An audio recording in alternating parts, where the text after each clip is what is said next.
Good morning guys. So time check 6 AM. So buksan ko lang aking panel. Wala pang araw. Okay. So anyway, ito ay yung tatlong bagay na dapat na alam mo as a beginner bago ka magsimula ng solar.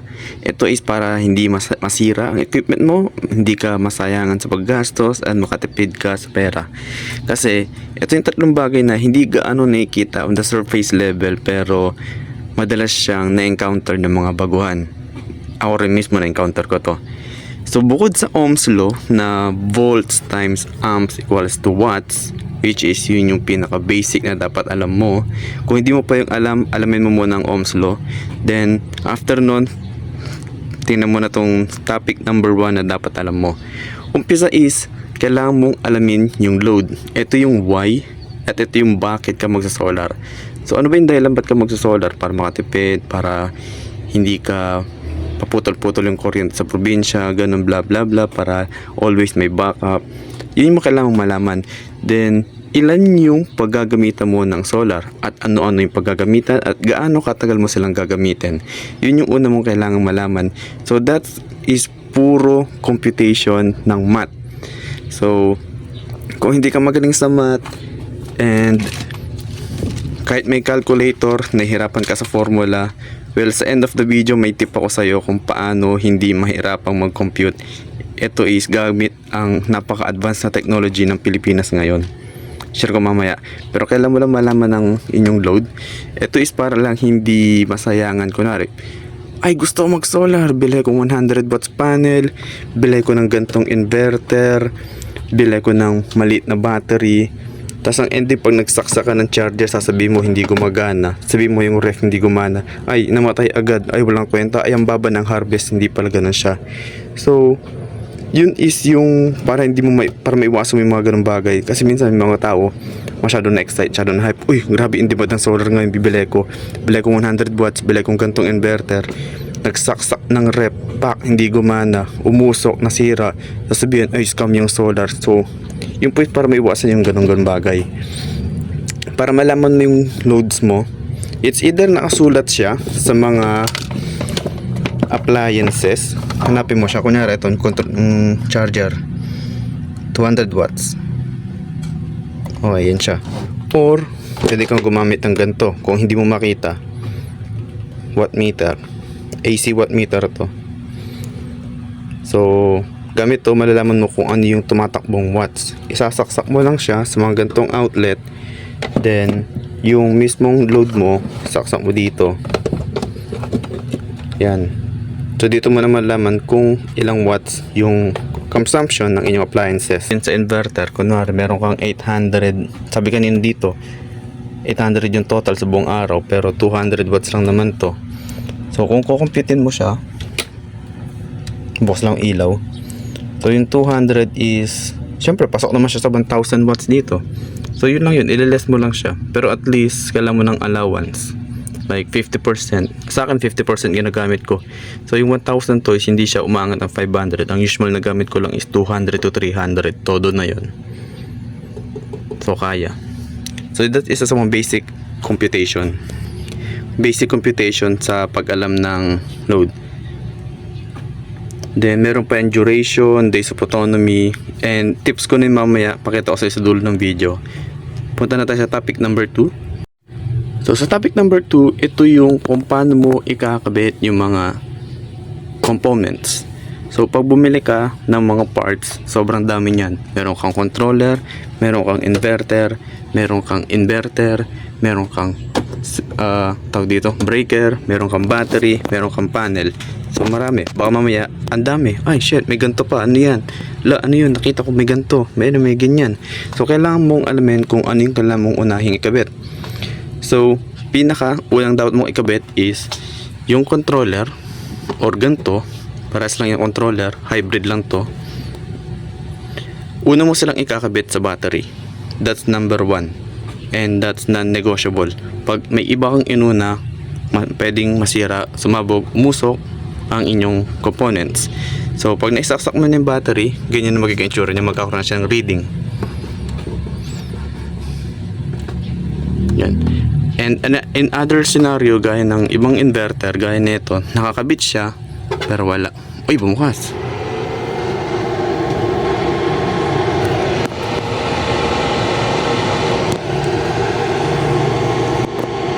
Okay, time check 6:30.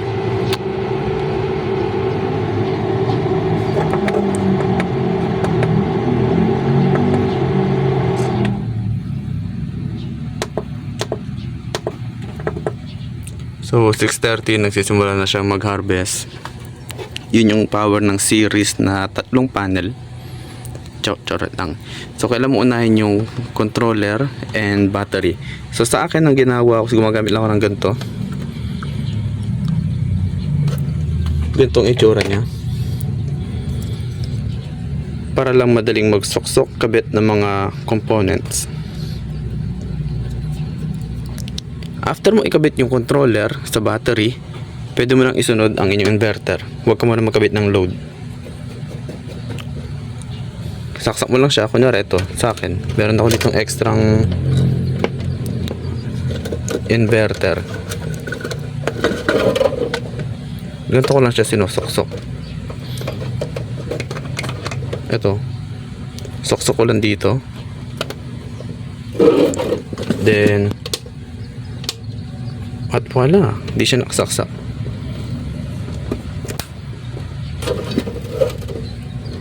Ay, mali pala.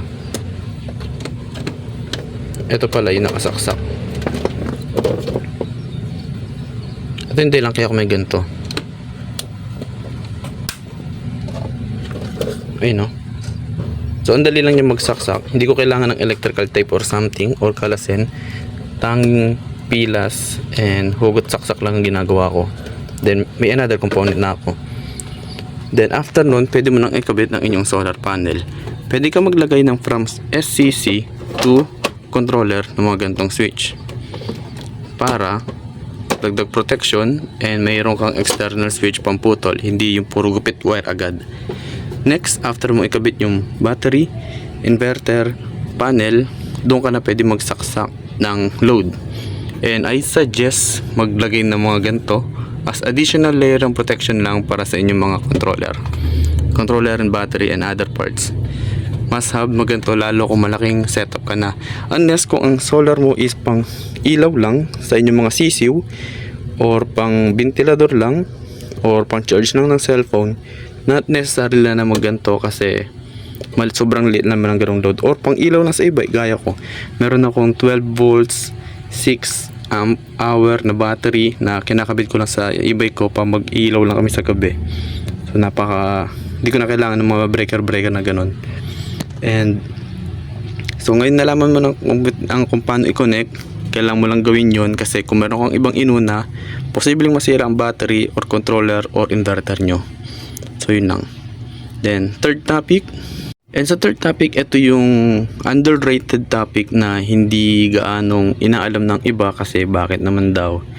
Ito yung pagpili ng system voltage. 12 volts, 24 volts, 48 volts. So mukha lang siyang simple na bakit ko kailangang mamili, ano lang naman setup ko. Yes, kung napakalit ng setup mo, kailangan mo lang ng sobrang liit na inverter or system voltage gaya ko. Maliit lang ang kailangan ko. Naglalaro lang yung araw-araw namin sa, kung hindi ko sasama yung rice cooker tsaka heater, then the rest is 200 to 300 lang, which is kaya-kaya ng isang inverter, 1000 watts.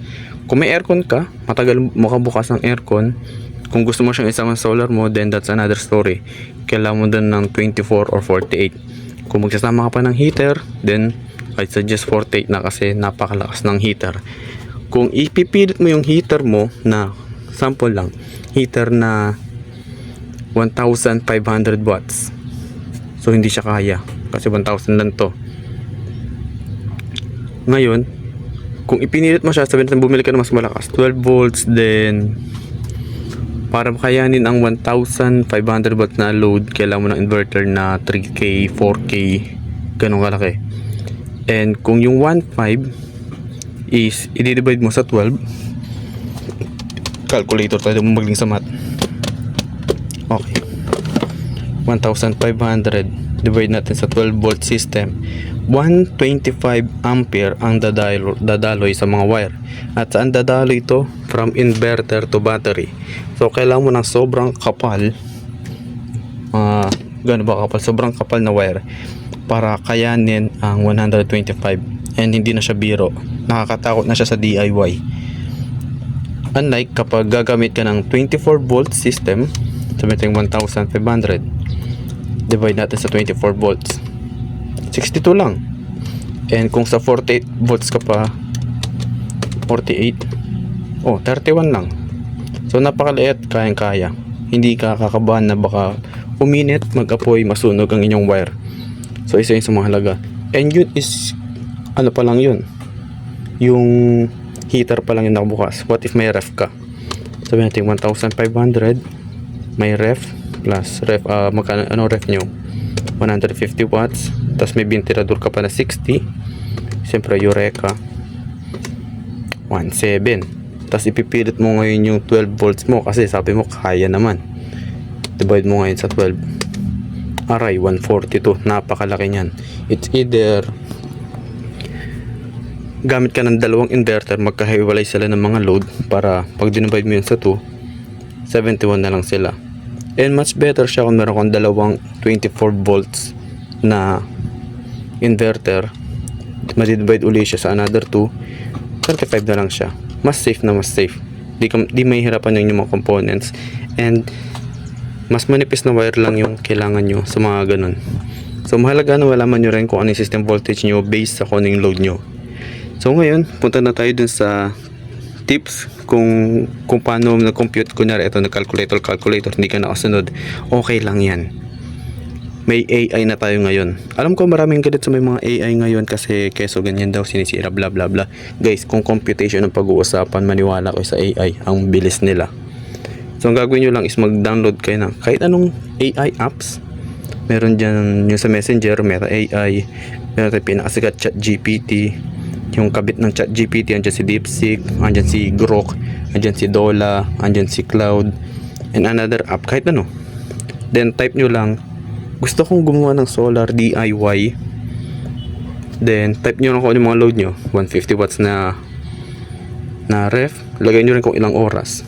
Then ventilador, ilaw, kahit anong appliances nyo, kayo bahala, basta lagay nyo lang yung kung anong watts. Tingnan nyo sa ganito kung anong watts nila.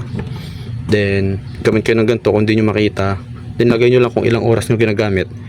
Then lagay nyo lang kung ano yung volts na battery nyo. Kunyari gusto nyo mag 12 volts, lagay nyo lang. Then lagay nyo kung either lead acid or LiFePO. Yun lang yung information na kailangan nyo. Then set nyo lang sa AI. Meron akong screenshot na ipa-flash sa screen para makita nyo kung paano. Then kung ano yung mga possible na i-reply nila, screenshot ko lang, then i-flash ko sa screen. So yun lang. Then for sure, pag nagbigay na ng listahan yung AI, magkakaroon kayo ng, ala bakit ganyan, ala ganyan, tapos bakit umabot ng 80,000. Reply nyo lang sa AI kung ano yung gusto nyo malaman, sasagutin na kayo nyan.